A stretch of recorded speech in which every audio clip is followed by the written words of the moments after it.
Ya, salam Just Talk kembali lagi. Gue mau bahas Arsenal sedikit dan juga preview. Dan preview ini disponsorin oleh Peluit Panjang. Peluit Panjang adalah sebuah website. Kalian bisa cek peluitpanjang.id. Di situ ada semua berita bola yang penting, luar dan dalam negeri, dan juga preview, review, dan prediksi. Jadi untuk kalian yang mencari prediksi, jangan di akun gue, tapi di akun Peluit Panjang, oke? Di samping itu, Peluit Panjang punya grup Telegram. Grup Telegram sekarang isinya kalau nggak salah 4.300-an orang. Dan gue juga hadir di situ. Karena gue sekarang lagi liburan, jadi tidak terlalu sering. Tapi biasanya gue tiap hari selalu nongol, meluangkan waktu untuk berbincang-bincang dengan penghuni grup Telegram Peluit Panjang. Nah, caranya gimana untuk gabung? Gampang banget. Klik link di deskripsi di bawah ini. Di situ ada linknya untuk gabung di grup Telegram. Silakan datang. Tapi yang suka bikin rusuh, hanya datang untuk bikin rusuh akan kita kick. Oke? Jadi kalau lu mau belajar lebih pintar, nggak kardus, mendapatkan ilmu dari segala sudut yang berbeda, silahkan gabung dengan grup Telegram. Dan juga di situ diberikan tips untuk prediksi dan lain-lain. Oke? Gue mau bahas 3 pertandingan, 3 big match, dan dimulai dengan sedikit tentang Arsenal. Arsenal kemarin menang dengan 3-1, mainnya cukup bagus. Itu juga karena Aston Villa tidak main parkir bis, dan juga ada perubahan dari sistem. Akhirnya semoga si Arteta ini tetap sadar, karena untuk gue sampai detik ini Arteta tetap out. Bermain tidak menang dan tidak bermain bagus lawan Brighton dan Crystal Palace. Untuk gue itu nggak bisa dimaafkan. Dan kemarin akhirnya mereka bermain bagus dan menang. Itu pun juga dengan perubahan yang dia lakukan. Perubahannya apa? Perubahannya adalah bermain dengan 4-4-2, hanya 2 striker di depan. Akhirnya Lacazette diberi kesempatan untuk bermain dari awal sebagai starter dengan Auba. Tidak ada Tierney, diganti Tavares. Saka cedera, Lokonga yang bermain, dan juga tidak ada Odegaard. Dan itu sangat berpengaruh sekali menurut gue, karena Odegaard ini bagus, visinya bagus, cuman dia itu pengen membuktikan bahwa dia pemain hebat. Jadi dia selalu sirkulasi bola itu jadi lambat kalau di bawah dia.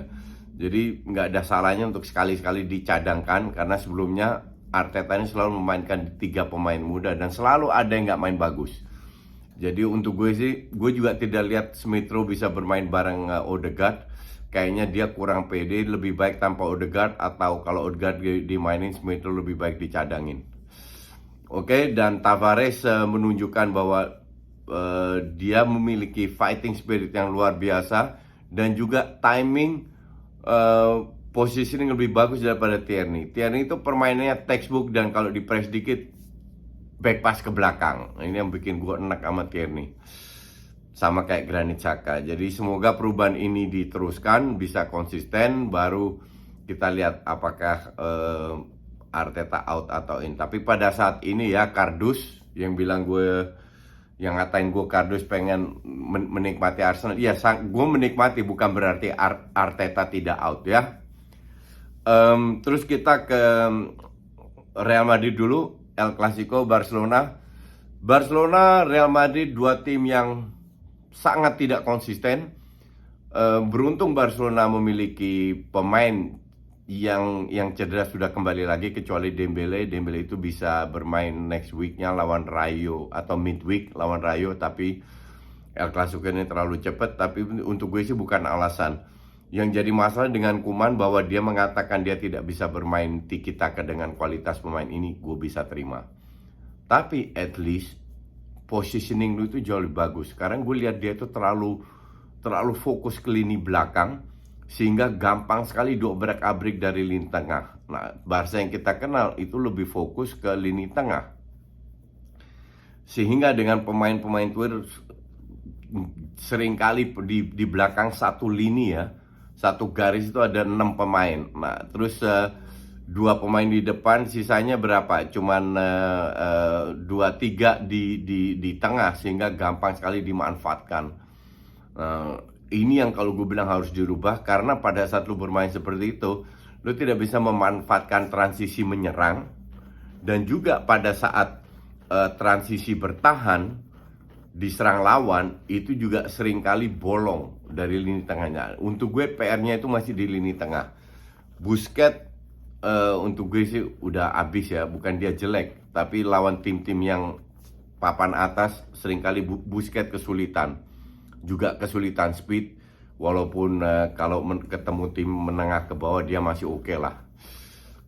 Tapi salah satu kelemahan dari atau kritikan untuk Koeman adalah dia terlalu sering turunkan CRG, entah itu sebagai sub, entah sebagai starter, dan juga Pique. Karena tiga pemain ini harusnya tiga-tiga jadi sub semuanya. Araujo cedera, oke, Pique sekali-sekali main, gak ada masalah. Pique sekarang udah bukan Pique yang kita kenal lah. Apalagi Sergi, bapuknya minta ampun. Terus kedua, dia berapa kali pasang Des sebagai winger, udah sakit jiwa ya. Kalau lu nggak punya winger, kalau Dembele belum balik, play different, main 4-4-2 lah, ngerti nggak? Dengan dua striker, atau main whatever, atau 3-5-2, whatever lah. Cuman nggak usah paksa main 4-3-3 kalau lu nggak punya pemain seperti itu. Yusuf Dembele diberi kesempatan berapa kali dan fail, gagal. Ya udah, rombak sistem lu, dan lebih kasih Coutinho kesempatan, terutama di lini tengah atau di belakang lah, di belakang apa namanya, striker. Lu bisa main dengan Ansu Fati, Depay, atau Depay sebagai striker, Coutinho dan Ansu Fati di belakang Depay. Bisa juga seperti itu kan. Jadi banyak celah, nggak harus bermain dengan real winger. Real winger itu bisa dari Des sama Alba kan, yang kasih supply. Tapi intinya adalah Koeman ini masih harus banyak yang dirubah, di samping positioning, terus memasukkan starting line up itu sering ngawur. Sementara di Madrid berkali-kali gue bilang sangat tergantung oleh Modric dan Benzema. Kalau mereka on fire, temen-temennya itu keangkat semua. Kayak Rodrigo kemarin cetak gol, si Vinicius cetak 2 gol di Champions League. Tapi sebelumnya kan kedua pemain ini seringkali bermain buruk kalau nggak didukung oleh Modric dan Kroos, dan itu pun harus dirubah. Ancelotti belum bisa merubah itu, dan gue nggak yakin bisa. Karena dia selalu bisa perform dengan pemain yang hebat semua. Lihat aja di Everton kayak gimana. Jadi apa namanya, ini salah satu match yang sama sekali nggak bisa diprediksi ya, kalau gue bilang. Ya bapuk lah kasarnya. Bukan bapuk, intinya kita harus bisa apa namanya, menikmati aja lah, nggak usah lihat siapa yang menang, menikmati pertandingan aja, oke? Terus ke Man United lawan Liverpool. Man United lawan Liverpool ini kan big match ya. MU selalu gue bilang MU ini bak Ferrari ya. Nah sementara ketemu Liverpool, dan gue katakan MU ini justru perform kalau lawan tim-tim yang susah. Makanya gue agak heran, banyak orang bilang, oh jadwalnya MU susah semua, lawan 5-6 match ke depan susah. Setahu gue MU ini kehilangan poin justru lawan tim-tim kecil, bukan lawan tim besar. Dan kemarin menang dengan ketinggalan 2-0 dengan 3-2 itu murni karena kualitas pemainnya. Mainnya juga nggak bagus-bagus amat, ya kan?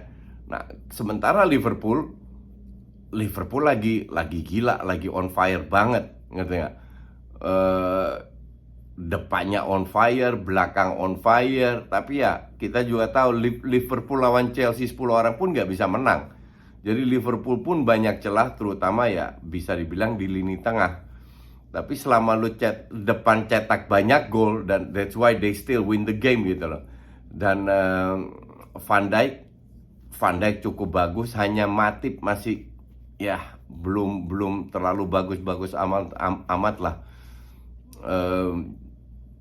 Matip ya, atau Joe Gomez atau whoever lah, Jadi partnernya Van Dijk ini masih belum bisa ngimbangin.